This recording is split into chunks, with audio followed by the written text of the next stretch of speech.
coming today to spend some time with us. And this is the first of those, the first of this program of this type that we have had in this particular locality regarding an open day where people who are our friends or family members who more so are not Muslim, that they can come in and spend a day with us. So we're very appreciative that you can spend this, give us this time of your day. And also we can discuss certain matters that regarding Islam in a very open way and frank way. So regarding concerning that the message that we represent and Islam, which is our religion, we just speak brief concerning some of those matters. So regarding concerning that Brixton Mosque have been established since in the mid 80s, and before it was established at this at 1 Gresham Road. That before this, that the brothers who most of whom were like reverts of who have accepted Islam, and that it didn't per se have an established place that they would carry out those acts of worship and a place of worship. So they used to go from different places until eventually that they acquired the premises at 1 Gresham Road, and that became the base of this particular mosque, which is known as Brixton Mosque, and also known as Masjid Ibn Taymiyyah. And the word that sometimes I might even use, that I might use the word masjid rather than the word mosque, as the word that is more predominantly used by Muslims is the word masjid. But so regarding concerning Brixton Mosque, it's a mosque that is very diverse regarding the user, the worshippers that use Brixton Mosque, and we find people of various nationalities. So we have those people who are of Caribbean background, and most of whom are people of a revert background who at one point were not Muslim, but then found Islam as a way of life that they have chosen, and have taken that path regarding dedicating their life to trying to represent the religion of Islam. Then also we have those who are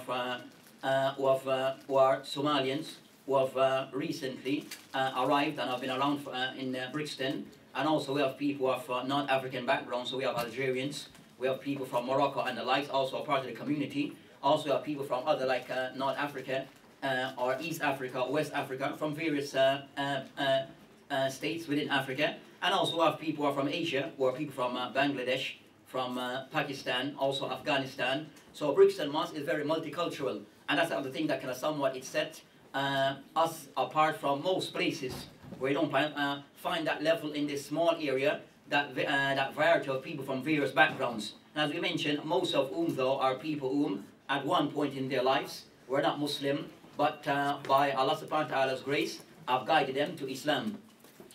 And as we know that Islam today is considered, Islam is the second largest religion in the world that has over a billion followers from all over the world, all over the globe.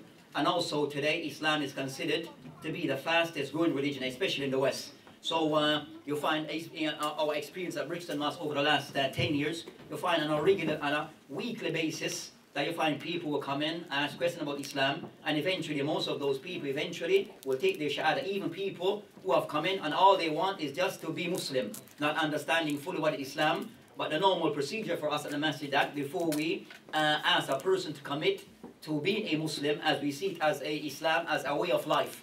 So as Muslim, that we look at our religion Islam as a way of life, meaning that Islam is something we should give our full dedication to Islam, and also try to uphold the teachings and the practice of Islam. So that's concerning how we view Islam as a way of life for us. So of a person who is interested or have that interest in Islam, of the things that we can somewhat ask of the person, that one is a commitment that one should be very clear regarding this commitment to Islam. As we see Islam also, it should be a commitment, should be a life commitment. So it's not something that it should be taken as a form of a new trend or a new fad, but actually it's a religion and a way of life that a person should be committed to it, as they say, 100%.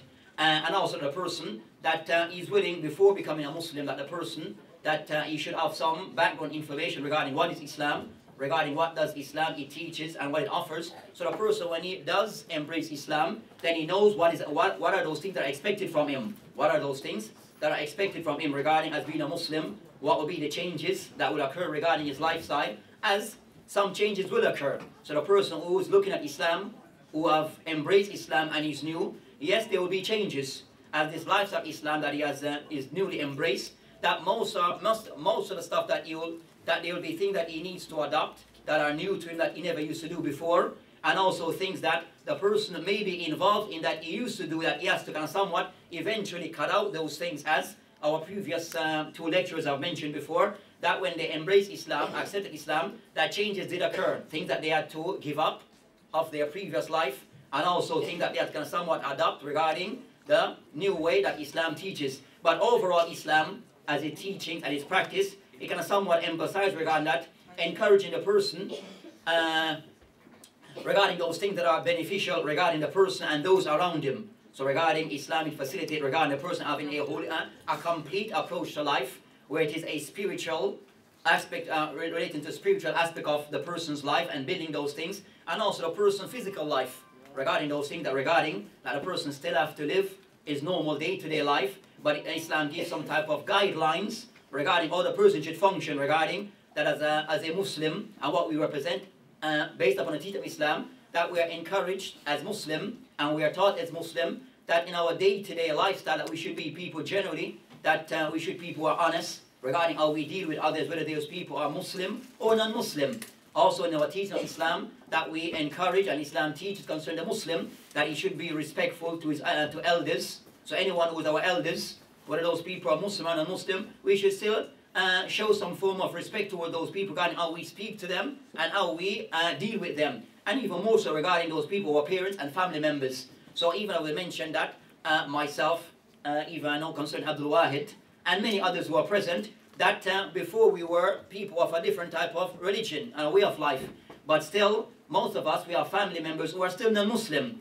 But Islam still encourage and require concerning the Muslim that we still maintain some form of religion with our family in a good way and in a positive way. So maintaining good family ties and relationship is something which is an important part of the teaching of Islam. Even though they may not per se agree with us on everything, but still from our perspective of Muslim, that we should still try to maintain that relationship with them to the best of our ability. So you might see that we still have that contact with our family members. Also within Islam, that in giving a balance with how we are approaching that as Muslim, that we are expected to be people whom also that we have good relationship with our neighbors.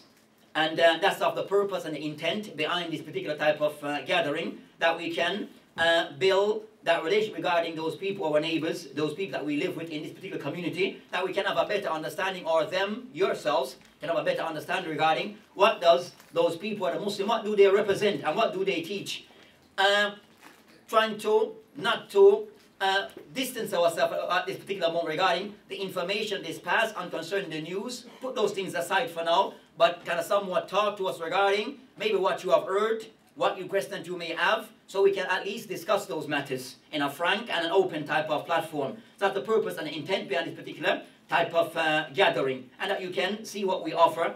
So regarding the masjid next door and masjid in general, the mosque, that the service and the type of function of the mosque are generally are very similar.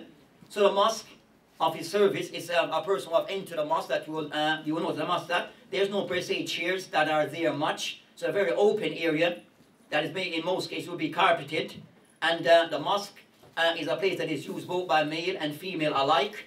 And our mosque it have a section that is specific for female, that they can also have that they can worship on their time as they wish to enter and to leave. Also concerned the mosque that it function that we have the normal service will be concerned that we pray 5 times a day, and those things will be discussed further later. So as a Muslim, to show our dedication to Islam, that a Muslim should pray and uphold certain tenets of Islam. Also consider the mosque it facilitates for those type of things. Also the mosque is a place where the Muslim can meet and to gather regarding things concerning celebration. So wedding celebration are sometimes performed of the mosque or the masjid. Also concerning that the mosque also, based upon the people who are irresponsible, that those who are trained Islamically or have a degree in Islam, that they also kind of guide the Muslim regarding their day-to-day lifestyle, especially living in the West. So kind of somewhat explaining, educating the Muslim regarding those things that the Muslim should be aware of regarding their responsibility as Muslims and how we should fulfill them on a day-to-day basis. So whatever type of teaching, educating the Muslim regarding their religion is of those service and function that are done within the mosque, especially people who are new to Islam. So it can somewhat to help to build a person in their growth and their journey in Islam, that person need also to understand Islam in a clear way. So the mosque will provide those type of service, education, as we mentioned, both for male and for female. Also, the mosque also provide service regarding the education of the youth, so the Muslim youth, that they themselves also needs to know concerning the basic tenets and practice of Muslim and how to apply those things. So those type of services will be given. So the mosque is a place of worship, but also a place of gathering, a place that the Muslim may discuss matters that affects them and how to kind of someone to deal those matters. So the mosque, it serves that type of purpose. So the mosque for us is not just a place of worship, but also a place that serves other purposes. And as we have mentioned that as Muslim, that our priority is regarding that, trying for ourselves to better understand the religion and also to communicate this to others, in a way which is in whatever format or way that we're able, but to give correct information regarding what Islam truly represents, and not per se the false information and the misleading information that sometimes is given out regarding Muslim, that in reality it misrepresents our religion and also the Muslim in most part. And what we're saying, that we're not saying that Muslims are perfect, that every Muslim is perfect as Muslim, that like everyone else, we have some who may sometimes do things that are not per se, not in line with Islam, but overall that the mosque and those in authority, that they try to represent Islam to the best of their ability in the best way possible, but not saying that we are perfect and everyone else is wrong. That's not the case regarding what we represent. And so that's concerning a general overview concerning the function of the mosque, and generally concerning that we try what we try to represent as Muslim. So my role as the Imam, or just like any other Imam in a mosque, will be concerning the person to serve regarding a somewhat kind of, not per se a guide, or a person to assist and to support those in the community. Either the person or myself can offer those things directly, or calling upon others who can assist regarding those things that will help to build concerning the community and to help to facilitate for those needs of the community. So we work generally